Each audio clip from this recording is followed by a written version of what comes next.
Chers amis, chers camarades, tout d'abord, un grand merci à la confiance que vous avez exprimée envers l'équipe nouvellement élue.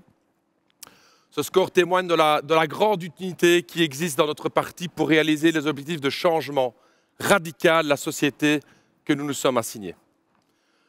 Comme nouveau président, je serai avant tout le visage d'une équipe forte et unie. Un doigt de la main n'est rien, mais un poing est tout. Chez nous, pas de lutte de place, mais que de la lutte de klasse. En ik wil natuurlijk mijn eerste toespraak als voorzitter niet beginnen zonder een warm eerbetoon aan onze uittredende voorzitter Peter Mertens, die hier aanwezig is in de zaal. Peter, bedankt dat je onze partij een nieuwe richting hebt gegeven. Bedankt dat je het talent en je talenten in dienst stelt van de Belgische werkende klasse. En vooral, Peter, bedankt dat je als algemene secretaris blijft deel uitmaken van onze ploeg. Dat is vooral bedankt, dat ik wil zeggen. Notre congrès, chers camarades, est l'aboutissement d'un grand processus démocratique de plus d'1 an. 883 délégués ont été élus dans 400 groupes de base. 83 commissions se sont tenues dans tout le pays et ont résulté en 564 pages de rapports. À cela, se sont rajoutées 1368 pages de suggestions, de critiques et d'amendements. Une incroyable richesse. Je vous pose la question, camarades. Dans quel parti en Belgique peut-on se targuer d'une telle participation de sa base à l'élaboration de ses orientations fondamentales? Ailleurs, dans les autres partis, les délégués reçoivent un bottin de 400 pages écrit par le service d'études à valider en quelques heures. Nous construisons une vraie démocratie. Une démocratie active où chaque délégué est impliqué. Au nom de la direction du parti, je veux remercier toutes et tous les délégués pour votre engagement dans ce congrès. Camarades, la 4e vague de Covid actuelle met une nouvelle fois en évidence toutes les failles du système capitaliste dans sa gestion de la pandémie, tant chez nous qu'ailleurs dans le monde. À force de courir après le profit à court terme et la soi-disant rentabilité des services publics, il n'y a aucune culture de la prévention dans notre pays. Notre gouvernement n'a fait qu'allumer et éteindre notre économie. On-off. Lockdown, semi-lockdown, pas lockdown, on-off, c'est tout ce qu'ils savent faire. Toutes les structures de prévention pour gérer cette épidémie sont systématiquement démantelées dès que les courbes retombent. Le suivi de contact, le testing, la première ligne médicale sont les parents pauvres de la gestion de l'épidémie. Vaccinaties en het COVID-safe-ticket zouden alles oplossen, zeiden ze. Ze beloofden ons, weet het nog, het rijk van de vrijheid. Maar dat was een leugen. Experts hadden nogthans gewaarschuwd dat het vaccin geen wondermiddel was. Met onze groepspraktijken van de Geneeskunde voor het Volk op het terrein zien wij dat de sleutel van het preventiewerk bij de eerste lijnzorg ligt. Toch deed de regering koppig haar zin en zette ze alles en alleen op vaccinatie. Met als gevolg dat we weer in een crisis zitten. Vanaf het begin was het duidelijk dat deze crisis het lot van de hele mensheid bepaalt. Zolang de planeet niet beschermd is, is niemand veilig. Daarom is de beslissing van de grote farmaceutische multinationals om de patenten niet met alle volkeren ter wereld te delen, misdadig. Alleen een winst te tellen. En weet je wat? Toppunt van het cynisme, kameraden. Toen de nieuwste variant ontdekt werd, 2 weken geleden, op het moment zelf dat de ontdekking er was, schoten de aandeelkoers van Pfizer gewoon de hoogte in. Aan de ene kant is er voor de gewone mensen ellende en ziekte, en aan de andere kant juicht een handvol aandeelhouders om de stijgende beurskoers. Kameraden, dat is kapitalisme. Je vais me dire pire. La semaine passée, camarades, une réunion de l'Organisation mondiale du commerce était prévue pour discuter de la levée des brevets. Eh bien, l'Union européenne et notre gouvernement en Belgique particulier a freiné des 4 fers. Et cette réunion a tout bonnement été annulée. C'est inacceptable, chers camarades. Comme PTB, comme Parti pour les peuples du monde, nous demandons la levée des brevets maintenant et aujourd'hui. Car camarades, Cette gestion calamiteuse de la pandémie a comme conséquence une polarisation croissante au sein du peuple. Vaccinés contre non-vaccinés, pour le CST ou contre le CST, jeunes contre vieux, flamands contre wallons, personnel soignant contre les autres catégories professionnelles, immigrés contre non-immigrés. En rejetant la faute sur les citoyens, les gouvernements cachent leurs propres responsabilités. Ils divisent pour mieux régner. À cela, camarades, nous devons répondre par l'unité. Unité et dialogue au sein de notre classe, celle des travailleurs et des travailleuses, pour être plus forts, pour pointer les vrais responsables de cette crise. Et les responsables de cette crise, nous les connaissons. Verdelen heers, dat is het doel van bepaalde partijen. De separatisten maken zich op om in 2024 ons land te splitsen. Er is een scenario waarbij de N-VA een akkoord wil sluiten met de PS om nog meer bevoegdheden op te splitsen en de eenheid van het land helemaal uit te hollen. In dat scenario, kameraden, zouden op Vlaams niveau N-VA en Vooruit samen een regering vormen. Tegelijkertijd zijn ook de fascisten van het Vlaams Belang op oorlogspad. Naar het model van Trump hebben ze het nu al over de gestolen verkiezingen als ze niet in de regering zouden zitten. Met oproepen om in opstand te komen ook op straat. Het project van de separatisten is het project van het groot kapitaal. Het wordt aangedreven door VOCA, de lobby van de Vlaamse bedrijven, dat de sociale zekerheid wil splitsen, dat de vakbonden wil verdelen, dat de pensioenen en de ziekteuitkeringen wil aanvallen, enzovoort, enzovoort. Vandaag al willen ze de dag op zieke werknemers openen door zich op te doen van de tegenmacht van de ziekenfondsen. Hun droom is een autoritair Vlaanderen op maat van de werkgevers met minder sociale rechten voor de werkende mensen. Mes camarades, je le dis, nous n'allons pas laisser ce scénario se réaliser. Ce n'est pas pour rien que ce congrès s'appelle le Congrès de l'unité et que nous avons lancé une campagne We Are One. Et la bonne nouvelle, c'est qu'il y a de l'espoir. Au nord, au centre et au sud du pays, les gens, les travailleurs sont majoritairement pour l'unité du pays, aussi en Flandre. Malgré plus de 30 ans de bourrage de crâne, 30 ans de propagande nationaliste, la majorité des Flamands votent aujourd'hui toujours plus de Belgique et pas plus de division. On l'a d'ailleurs vu avec le formidable élan de solidarité avec les victimes de la veille de la Vestre. Les Madame Soupe peuvent en témoigner tout à l'heure. Hein. Que ce soit à Verviers et la veille de la Vestre, cette unité, elle est là. Les gens voient bien l'absurdité complète d'avoir 9 ministres de la Santé ou 4 ministres du Climat dans un petit pays comme le nôtre. Ce dont nous avons besoin, c'est de refédéraliser. S'il y a bien une division en Belgique aujourd'hui, c'est celle entre la population d'une part et les politiciens de la rue de la loi d'autre part, mais pas la division entre les travailleurs. Nous devons, chers camarades, résolument mettre en avant notre nous, le nous de la classe des travailleurs. On voit aujourd'hui, en Europe, les droites extrêmes relever la tête pour mieux diviser les travailleurs et les travailleuses. Le Vlaams Belang et Schildenvrienden en Belgique, les Zemmour, les Le Pen en France, Baudet en Vlaanderen, Salvini, Vox ou AFD pas en Europe. Comme dans les années 30, une partie de l'establishment économique est tentée par l'option fascisante pour diviser et opprimer le peuple. Cette lutte contre la fascisation montante est une orientation de notre congrès.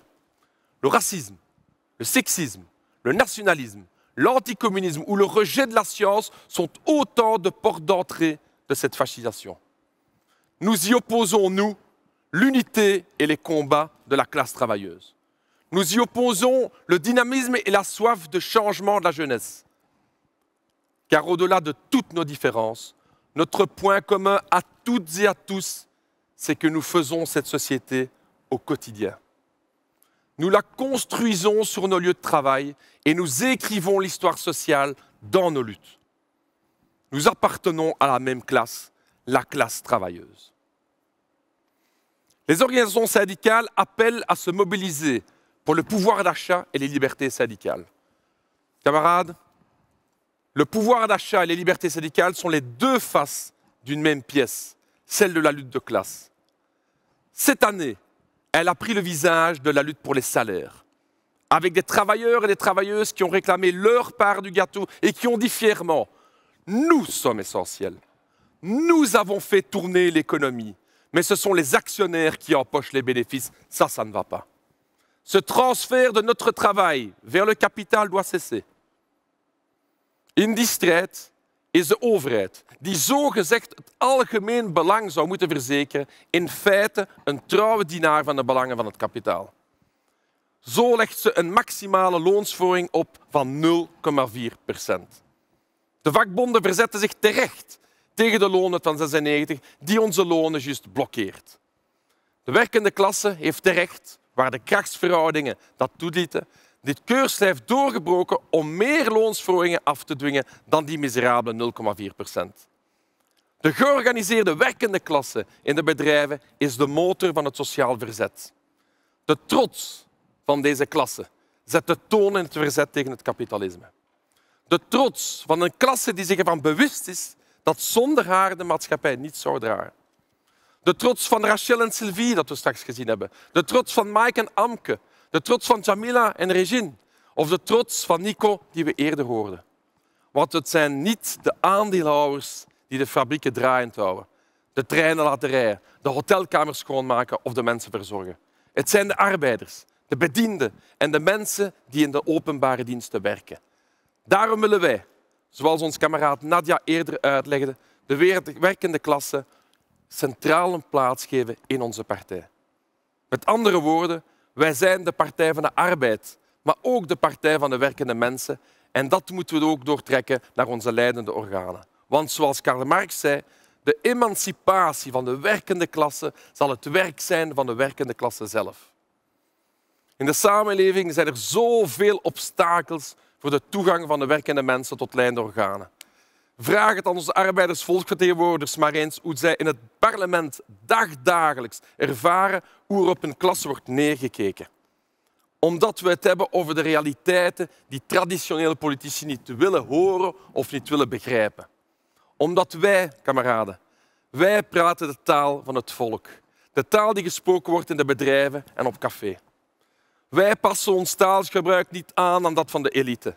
Ze hebben ons woorden afgenomen. Met trots eisen wij onze woorden weer op, kameraden. Aujourd'hui, le prix du gaz et de l'électricité explosent et sont intenables pour beaucoup de travailleurs. Et que fait notre gouvernement? Quasiment rien. Pourquoi? Première explication, sans doute qu'avec leur salaire, ils ne sortent pas beaucoup ces augmentations. Quand on gagne 10 000 € par mois, c'est assez simple. Mais aussi et surtout parce que le vrai pouvoir en Belgique ne se trouve pas au gouvernement, mais dans le conseil d'administration d'Electrabel et de quelques géants de l'énergie. Les ministres se mettent tout simplement à leur service. Ça fait des mois qu'on nous bassine avec la question de savoir si oui ou non on doit sortir du nucléaire. Faut-il oui ou non avoir des centrales à gaz? Mais que ce soit du nucléaire ou du gaz, qui gagne dans tous les cas au jackpot? Je parie que vous avez la réponse à la maison. Ben oui, évidemment. C'est une nouvelle fois Engie Electrabel.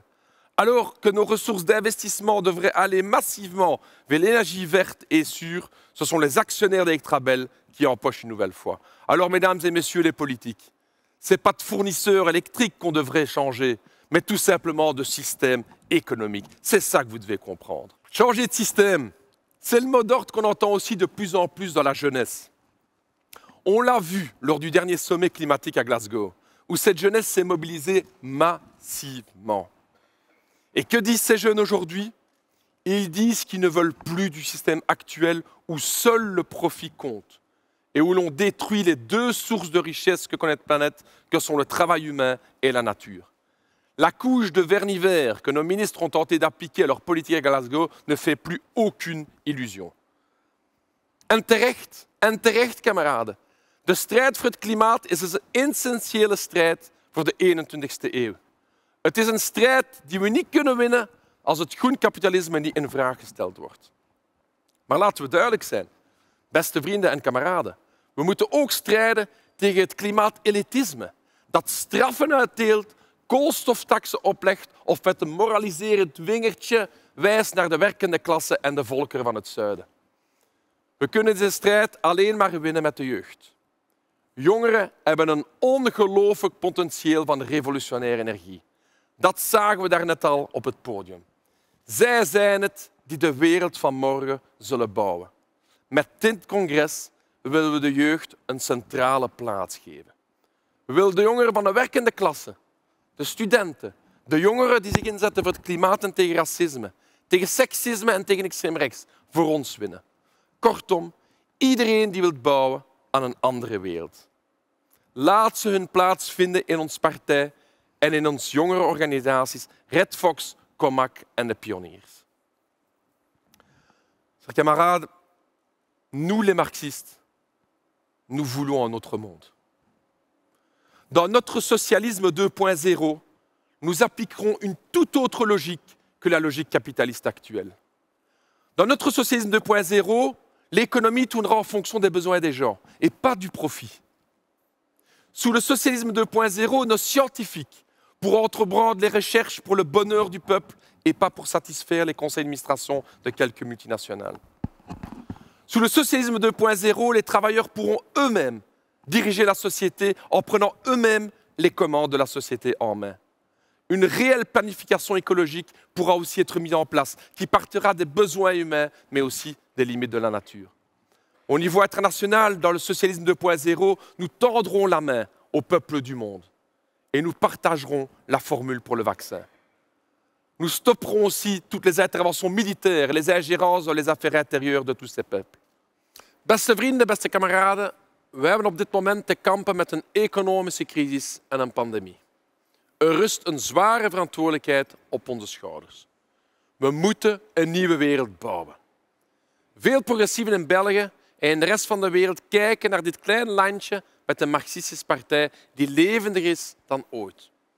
Het magazine The Economist, dat je niet kunt verdachten van communistische sympathieën, schreef onlangs, en ik citeer, in 1869 beschreef Karl Marx België als een knus paradijsje van de landeigenaar, de kapitalist en de priester.